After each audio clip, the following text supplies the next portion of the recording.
Rings is a 3-volume fantasy novel by J.R.R. Tolkien.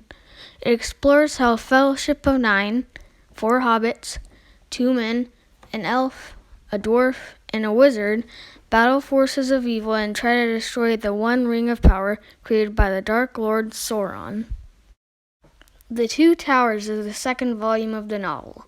There is some confusion about which towers the title refers to, but in the note on the last page of the Fellowship of the Ring, the 1st volume, Tolkien previews the Two Towers and says, "The second part is called the Two Towers, since the events recounted in it are dominated by Orthanc, the citadel of Saruman, and the fortress of Minas Morgul that guards the secret entrance to Mordor."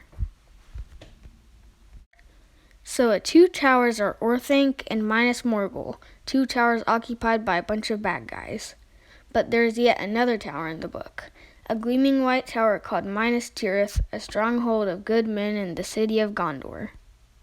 The Fellowship here at Typewriter Minutes has been on a quest to find our very own gleaming white tower of goodness.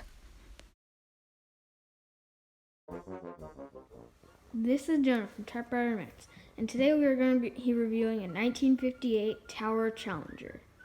So normally we start the reviews with a typewriter and show the case later, but in this case we wanted to show our gleaming white Tower of Beauty holiday case. If you've seen our other videos, you know that Smith Corona has made other colors of holiday cases. This is probably the most popular one, with kind of a tannish orange look and brown handle. They also have a dark brown case. They have a Tower President, has kind of a similar to this color but with a thatched look to it. This one might be my favorite holiday case. I just love the white, gleaming white or silver look of this thing with the black handle. It's just really cool looking. So we'll open it up and show you what we have inside. There's our Tower Challenger, and I'm gonna put it on the Lazy Susan in just a minute, but in case you've forgotten, we just thought I'd show you quickly. Let me grab the camera from you.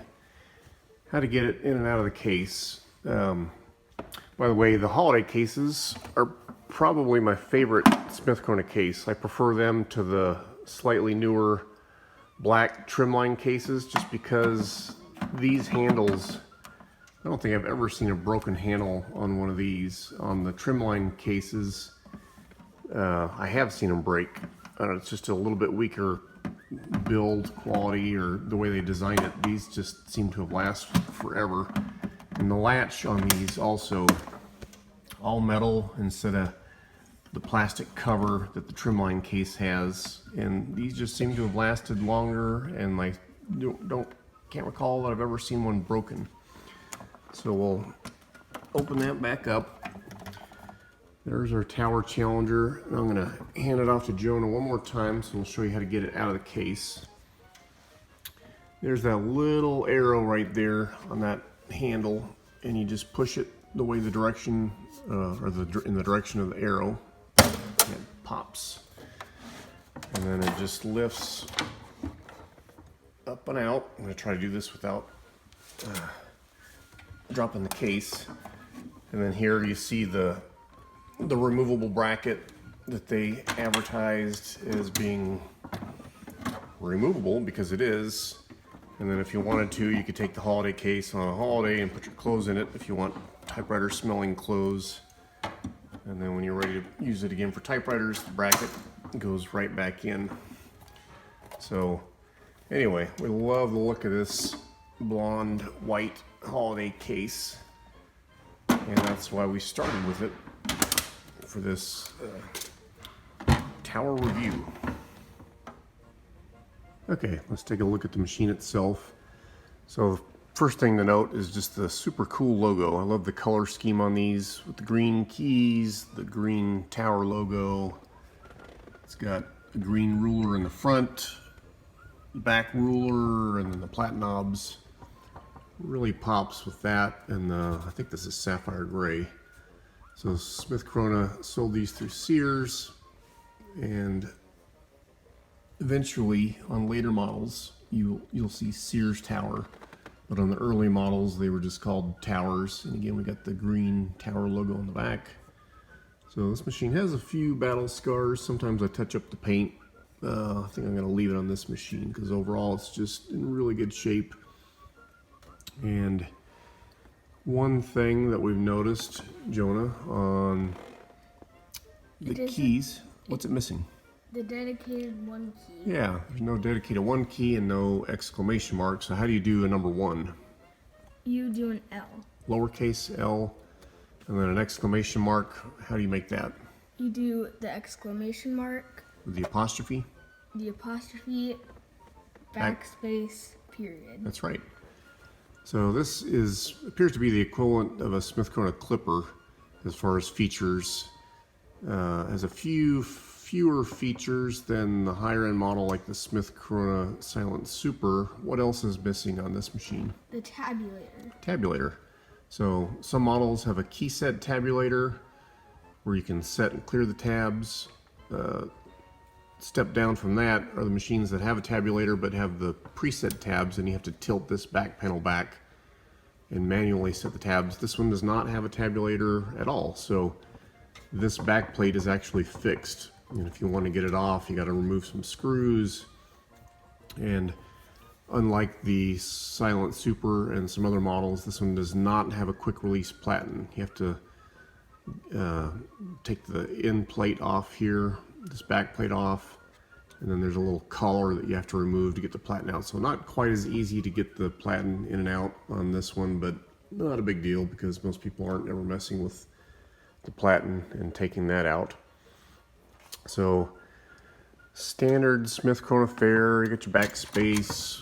What do we have over here, Jonah? The color selector. Yeah, ribbon color selector, black, red, and white. Or in this case, we went and put a blue and green ribbon in.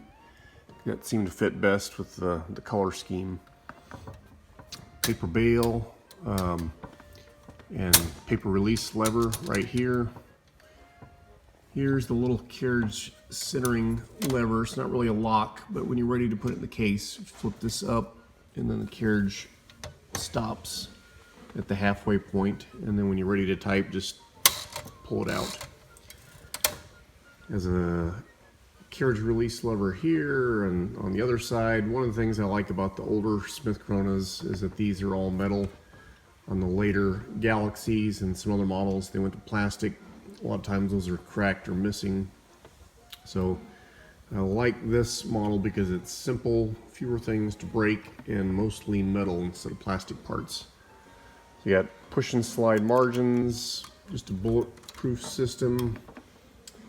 Over here, what do we have, Jonah? We have the Line spacing, yeah, 1, 2, and 3. And then there's the page gauge. If you look at our review of the 1956 Smith Corona, we show you how that works. Something else I noticed that this does not have, there's no paper guide. So when you're putting the paper in, you just line it up wherever you want, but there's no slidable guide to line up where you want the left side of the paper to be. And then this one does have a little scuff right there where somebody forgot to put this all the way down and the handle scraped across the top, but it's barely noticeable. Under the hood here, a couple other things. First, it's got the original metal spools, which is always cool. And then you got touch selector over here. On Smith Coronas, unlike Brothers, I can barely notice a difference from light touch to heavy touch. So I just keep it in the middle. And then, of course, you have to have eyelets on this machine for the ribbon reverse mechanism to work, because the eyelet comes out, triggers that little fork, and then starts pulling the other way. And then here's the manual ribbon reverse. So as you're typing, one spool is pulling, it reverses automatically, but you can do it manually just by flipping that little switch there. So same basic Smith Corona design that they had for decades, and it lasted so long because it's such a good machine. So I think we've just about covered all the features. Here's your margin release, and we'll show you on the type test that the line lock's working. And that's it, I think, for features and looks, and we'll go ahead and do the type test.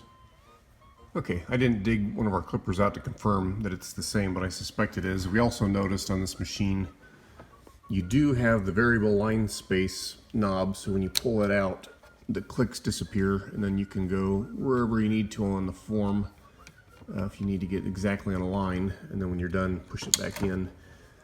On some other models, there's a little lever right here that kind of does the same thing, but it retains your line spacing.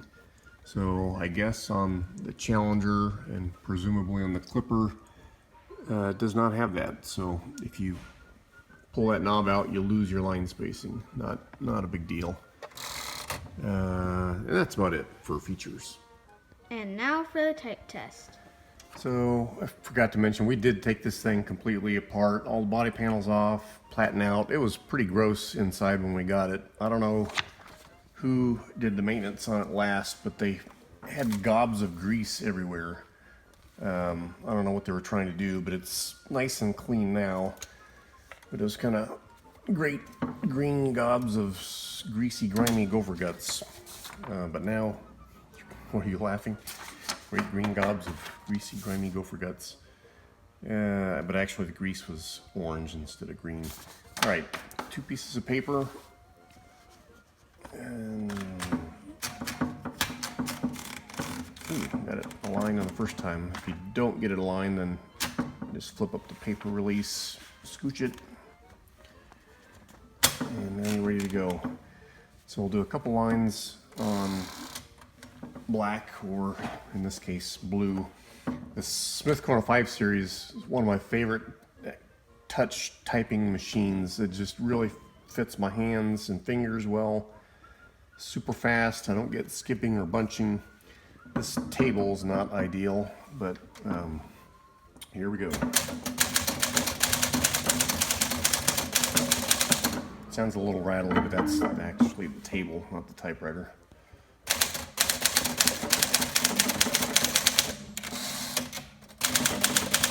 Oh, forgot to put it on single space.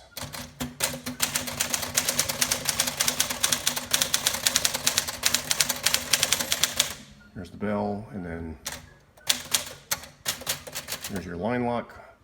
So margin release to finish your word.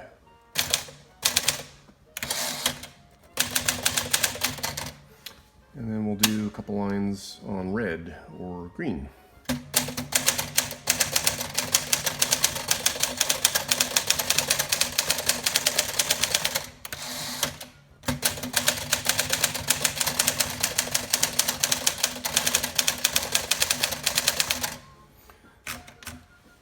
Okay, let's see what that looks like. Looks really good. This is a pica machine, so the typeface is a little bit larger than your Elite. And I've cleaned the type slugs. Everything looks really good. I love the blue and green ribbon. And anytime I get a machine that, or a lot of times when I get a machine that has green accents or blue accents, I'll throw a blue and green ribbon on there because it just, I think, really fits. So excellent typing machine. I love the feel of the keys. This, if it's not my #1 ranked typing feeling machine, it's probably tied for #1. These torpedoes, Hermes 3000s, all have slightly different feels to them. Webster XL500, those are probably my top 4 portable feeling typewriters for touch typing. This just really works well for my fingers.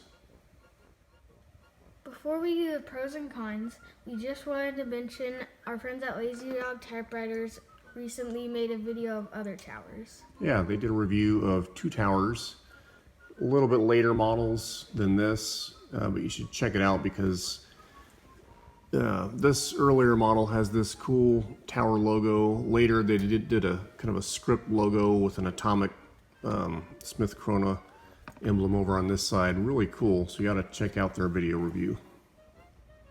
We'll finish up this review with some pros and cons.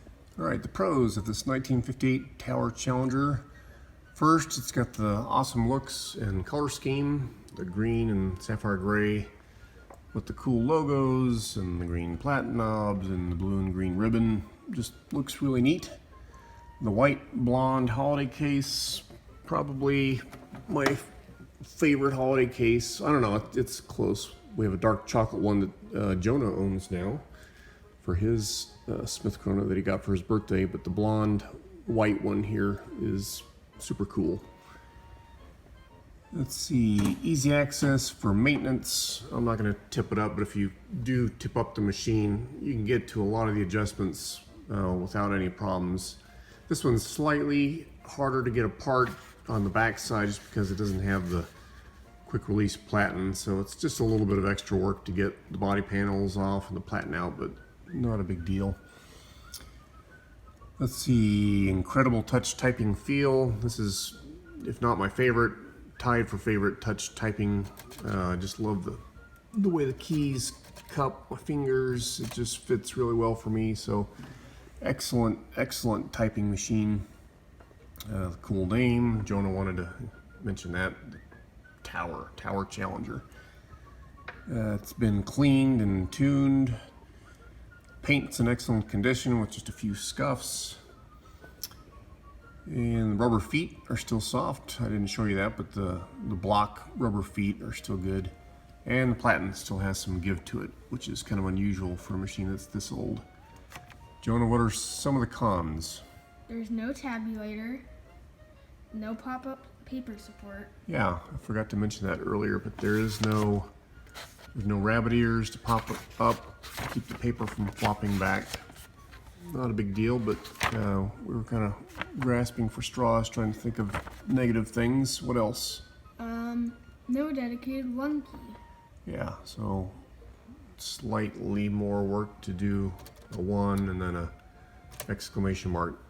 That's about it. This is just an incredible machine, incredible looking machine. We love the machine, we love the case. And I think that about does it for pros and cons. My dad's getting older and forgetful, and he forgot to add one pro.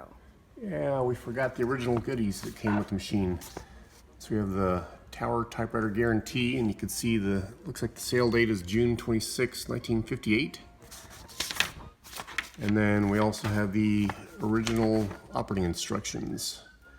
So you can get these online. I'll have to check and see if Richard Polt has this exact one online. He has tons of typewriter manuals available on his webpage, but it's always neat to have the original one that's specific to this machine. I mean, this one has Tower on the picture, so kind of neat to have the original goodies in the case.